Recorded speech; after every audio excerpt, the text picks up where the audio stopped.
ये कहानी शुरू होती है मेरे जन्म के पहले से।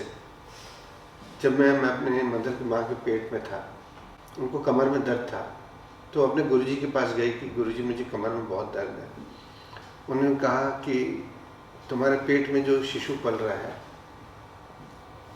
वो लड़का होगा और वो डॉक्टर बनेगा, वो तुम्हारी देख रेख करेगा।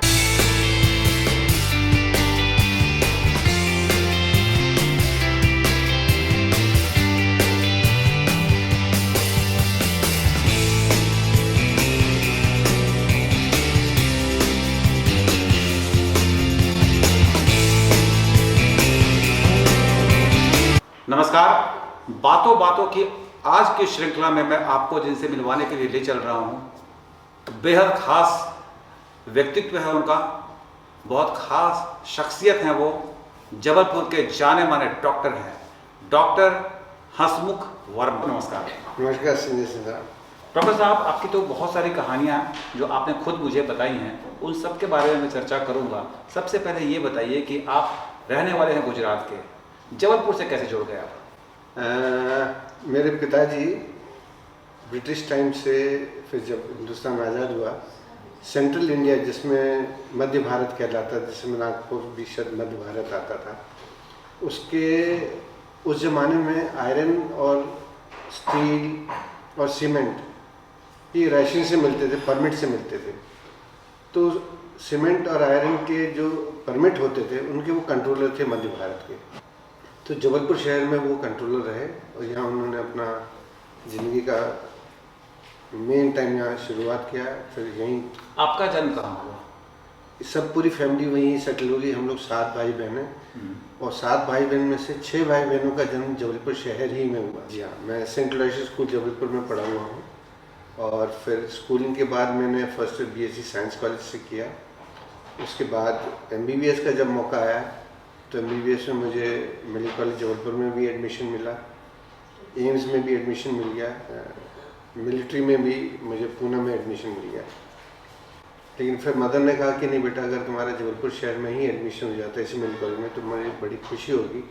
इसलिए फिर मेरा ग्रेजुएशन और पोस्ट ग्रेजुएशन दोनों फिर जबलपुर शहर ही में हुए। पूरा मतलब आपका बचपन से लेकर रिटायरमेंट तक आपने इसी शहर में अपना गुजारा। और जैसा कि आपने बताया कि मदर ने कहा कि आप जबलपुर के मेडिकल कॉलेज में पढ़ो बेटा, आप मदर से बहुत जुड़े हुए रहे। जी हाँ, मैं अपनी ज़िंदगी की जो कुछ भी है, आज जो कुछ भी हूँ, जो कुछ भी कमाया, नाम, इज्जत, शौहरत, वो सब उसका श्रेय मैं अपनी मदर को देना चाहूँगा। बिकॉज़ ये कहानी शुरू होती है मेरे जन्म के पहले से। जब मैं अपने मदर की माँ के पेट में था, उनको कमर में दर्द था, तो अपने गुरुजी के पास गई कि गुरुजी मुझे कमर में बहुत दर्द है। उन्होंने कहा कि तुम्हारे पेट में जो शिशु पल रहा है वो लड़का होगा और वो डॉक्टर बनेगा, वो तुम्हारी देख रेख करेगा। उस टाइम मदर 6वें 7वें महीने की प्रेगनेंसी थी। इतनी उत्साहित हो गई क्योंकि मेरे पहले 3 बहनें थी। आप हिंदुस्तान के समाज को जानते हैं, एक लड़के का पैदा होना एक बड़ा खुशी का माहौल हो जाता है घर में। तब ये रिस्ट्रिक्शन नहीं था, मतलब गर्भ परीक्षण जो है वो अपराध की श्रेणी में नहीं था। उस टाइम ना कोई अल्ट्रासाउंड होता था साहब, ना कुछ कहता था, बस जो भगवान ने दे दिया उसे आदमी स्वीकार कर लेता था। तो मेरा जब जन्म हुआ और बेटा हुआ तो इतनी उत्साहित हो गई। और फिर जब स्कूल में पढ़ाई का मौका आया तो मेरी सारी बहनें एक 4 आने वाली स्कूल की फीस में पढ़ी हैं, टाटपट्टी वाली स्कूल में। पर मदर ने डिसाइड किया कि अगर बेटे को डॉक्टर बनना है तो इसको इंग्लिश स्कूल में भर्ती होना बहुत ज़रूरी है। वो अड़ गई और मुझे जोसेफ कॉन्वेंट स्कूल एडमिशन कराने लगी, जहाँ पे स्कूल की फ़ीस थी 5 रुपये उस ज़माने में। स्कूल में जब मैं एडमिशन कराने गई तो बड़ी नोक-झोंक हुई। मदर ने रिफ्यूज़ कर दी एडमिशन देने से कि आप पढ़े लिखे नहीं हैं, पैर में चप्पल नहीं है, एक सूती साड़ी पहन के आए, आप खुद पढ़े लिखे नहीं, क्या पढ़ेंगे, क्या पढ़ाएंगे। मदर मतलब कि स्कूल की जो मदर थी? हाँ, principal saint Joseph convent school की। तो मेरी मदर अड़ी रही कि मेरे बेटे को डॉक्टर बनना है और उसको अगर डॉक्टर बनना है तो उसका इंग्लिश मीडियम में होना बहुत ज़रूरी नहीं। अगर इंग्लिश मीडियम में नहीं रहा तो ये कैसे डॉक्टर बनेगा। वहाँ से जो शुरुआत हुई ज़िंदगी की और आखिरी तक जो प्रोत्साहन, जो संबल, जो सपोर्ट मेरी मदर का आखिरी दम तक पढ़ाई के और कैरियर के और लाइफ के हर पहलू में मेरे सुख दुख में एक संबल के समान वो हमेशा मेरे साथ खड़ी रही। मैं सोचता हूँ भगवान की बहुत असीम कृपा थी हमारे पर कि कभी किसी चीज़ की कमी महसूस नहीं होने दी। जिस दिन मुझे 5 रुपए की ज़रूरत होती थी और मैं जेब में हाथ डालता था उसमें से 10 रुपये निकल आते थे। और उसके बाद माँ बाप का सहारा रहा, भाई बहनों का सहारा रहा और कुछ अच्छे मित्र मिलते गए जिसकी संगत अच्छी रही, तो एक अच्छे डायरेक्शन में हम चलते गए। कुछ अच्छे मेंटर मिले जिन्होंने मुझे गाइड किया और आज आप जैसे लोग के साथ है तो हम बढ़िया ज़िंदगी अपनी रिटायर्ड लाइफ एंजॉय कर रहे हैं खुशी से। डॉक्टर रिटायर कहाँ होते हैं? अभी भी आप प्रैक्टिस करते हैं, आप अपने क्लिनिक में जाते हैं, सुबह और शाम दोपहर आप बिजी रहते हैं। जी हाँ। आपने MBBS की पढ़ाई के बाद जब आपको मतलब उसमें एक्सपर्ट बनना था, एक्सपर्टीज हासिल करनी थी, तो आपने अस्थि रोग क्यों चुना? उस ज़माने में अस्थि रोग मेडिकल सर्जरी डिपार्टमेंट का एक बहुत माइनर ब्रांच हुआ करता रहा। उस ज़माने में पीडियाट्रिक्स, गायनिक्स, मेडिसिन, सर्जरी ये मेजर ब्रांचेस हुआ करते थे। लेकिन जब मैंने देखा 20 साल में, 30 साल में, 50 साल में MS सर्जरी किया हुआ स्टूडेंट या MD मेडिसिन किया हुआ स्टूडेंट कहाँ खड़ा रहेगा और MS ऑर्थोपेडिक्स किया हुआ he will be a specialist, he will not be still a general doctor, he will be a specialist. And आने वाले समय में जो पॉपुलेशन की ग्रोथ हो रही है, जो ट्रैफिक मूवमेंट बढ़ रहा है, जो एक्सीडेंट रेट बढ़ रहे हैं, जो ट्रॉमा के इंसिडेंट्स जिस रेशियो में बढ़ रहे हैं, ऑर्थोपेडिक सर्जन्स की बहुत ज़बरदस्त डिमांड रहेगी। तो वो फ्यूचर देखते हुए फिर मेरे जो सीनियर्स थे उन्होंने मुझे गाइड किया है कि if you want a bright future for next 30-40 years to come, orthopaedics is a very upcoming branch, इसमें स्कोप बहुत है। आप जब डॉक्टर बन गए तो आपने क्या सोचा था कि खूब लूट खसोट करके पैसे कमाने वाला डॉक्टर बनूंगा या कोई मतलब एक अच्छा डॉक्टर बनूंगा जो सिर्फ सेवा भाव से डॉक्टर बनेगा? I want to be very honest with you, I came from a middle class family. ये नहीं कि हमारे पास खाने पीने की कमी थी, गाड़ी नहीं थी, साइकिल नहीं थी, लेकिन उस जमाने में एक साइकिल एक हमारे लिए बहुत बड़ी चीज़ हुआ करती थी। एक जोड़ी जूते थे, दूसरी जोड़ी नहीं थे, वही जोड़ी हम पॉलिश करके रोज़ पहनते थे, जाते थे। तो जब बड़े हुए फिर सोचा कि एटलीस्ट एक स्टेबल बेस इनकम आपके पास होनी चाहिए, फिर आप कुछ भी कर सकते हैं। आपने खूब पैसे सभी बनाए मतलब? तो जो ज़िंदगी की स्टार्ट करी उस टाइम हमें ये लगा कि खूब पैसे कमा लें, जी भर के पैसे कमा लें। अभी जवानी है, अभी हिम्मत है, अभी शक्ति है, अभी वर्किंग कैपेसिटी है।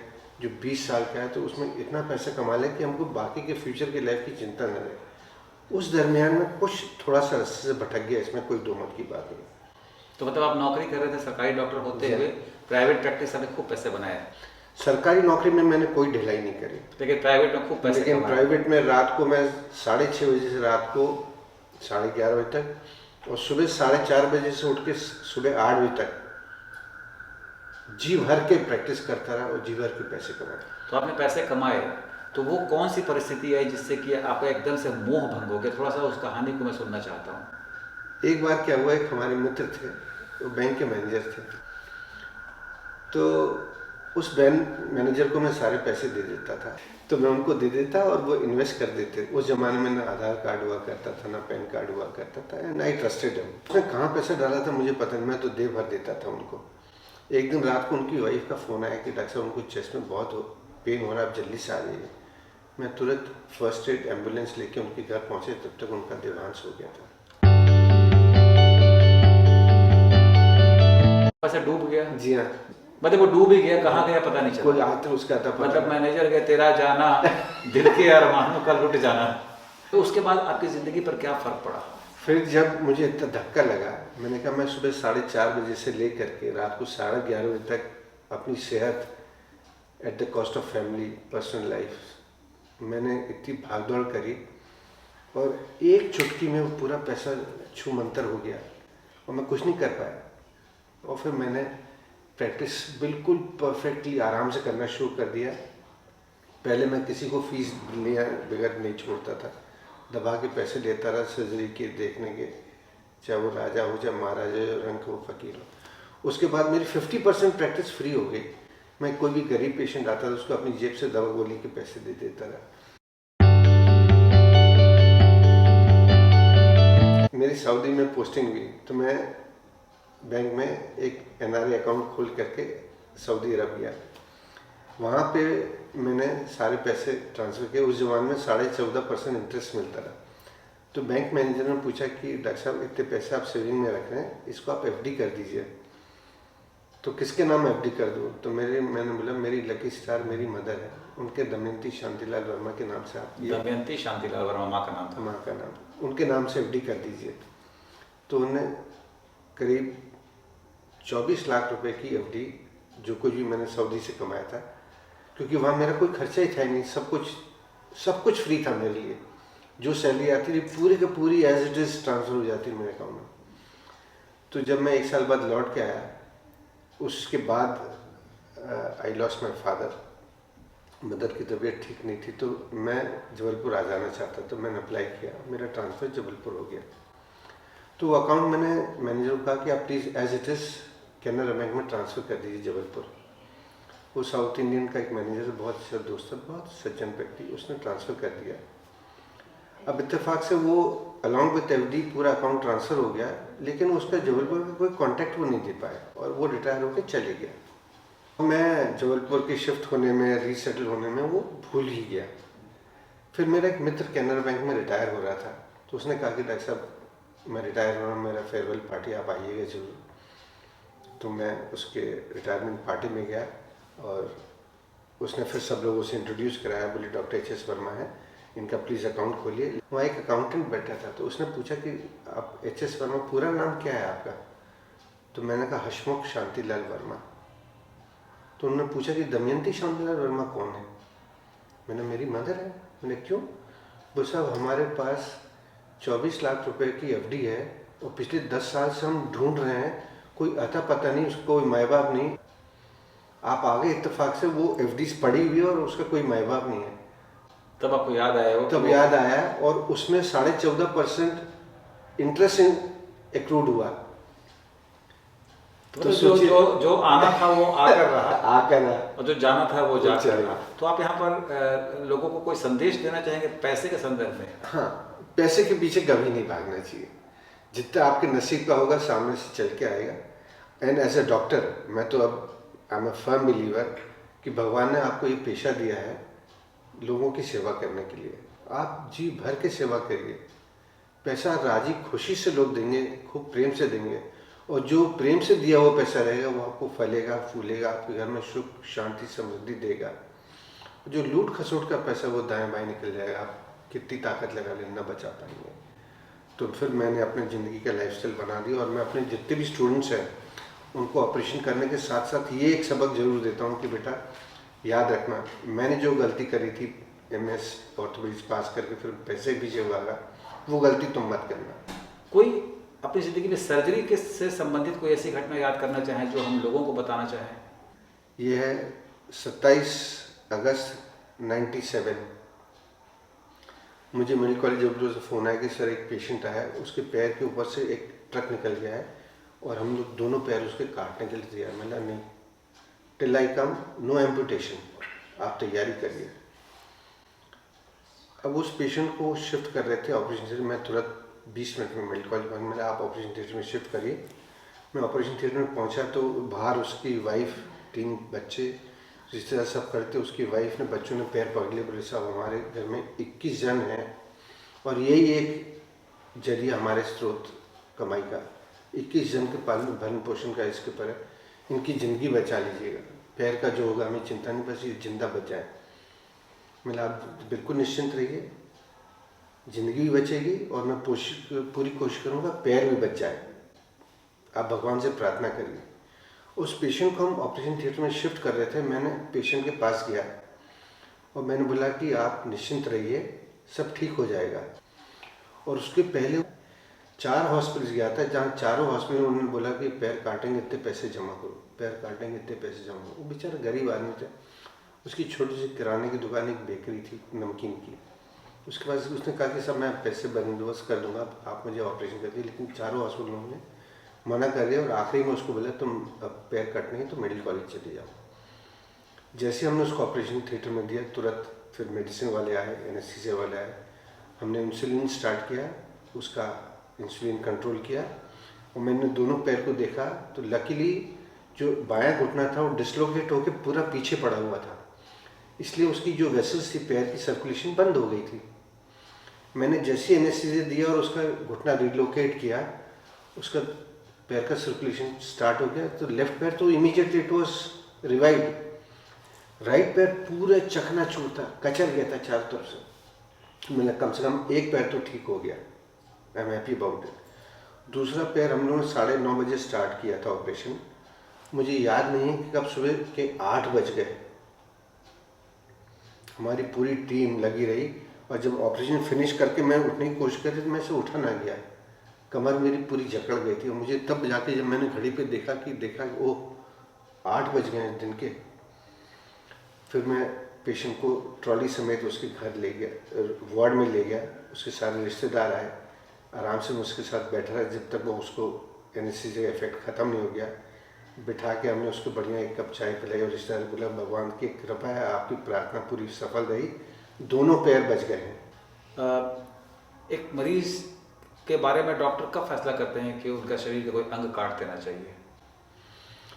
जब ये देख लेते हैं कि इसमें रिवाइवल की कोई गुंजाइश नहीं है और इस अंग का रहने से इसमें गैंग्रीन होना शुरू हो गई है और इसका पॉइजन बॉडी में फैल के सेप्टिसीमिया की पहुंच जाएगा, जिसमें पैर न काटने से उसकी लाइफ खतरे में पड़ जाएगी।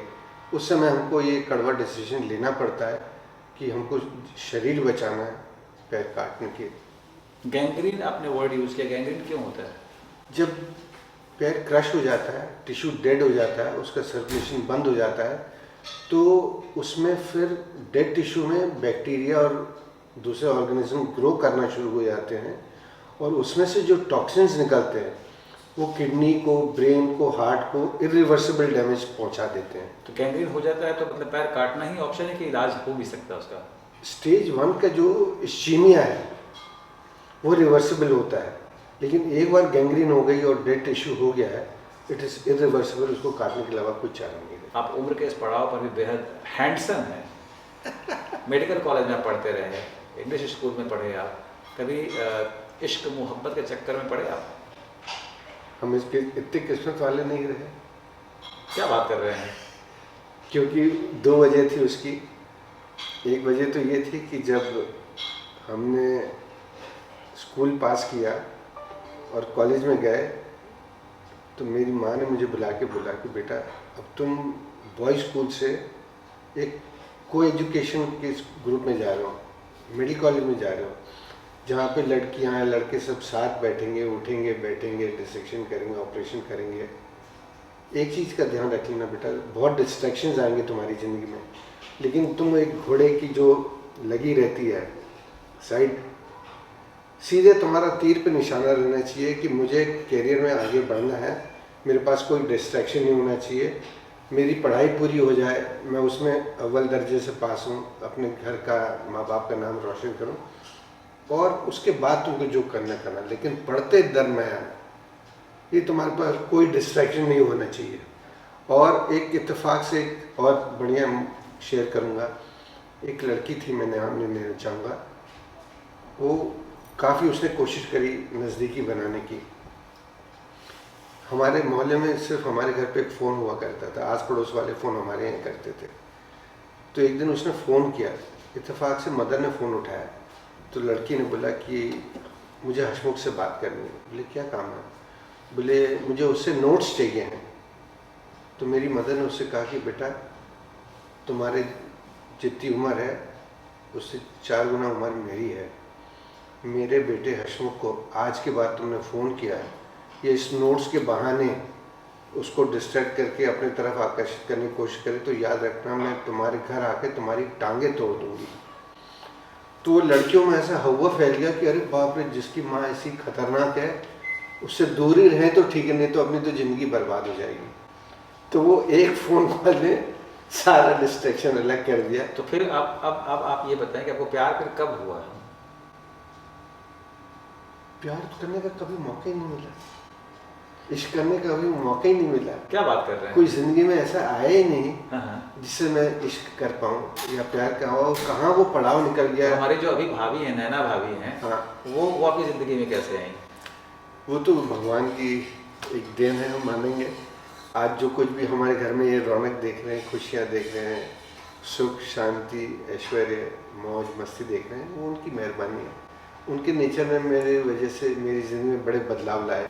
ये है डॉक्टर हंसमुख वर्मा, और इनकी कहानी जो आपने सुनी है, बहुत सारी कहानी अगर हम बातचीत करते रहेंगे तो पूरी रात गुजर जाएगी, पूरा दिन गुजर जाएगा, कहानी खत्म नहीं होगी। कई किश्तों में इनसे हम बातचीत करेंगे। डॉक्टर साहब, आप आज के जनरेशन के जो बच्चे जो MBBS करना चाहते हैं या कर रहे हैं, उनके लिए कोई मैसेज देना चाहेंगे?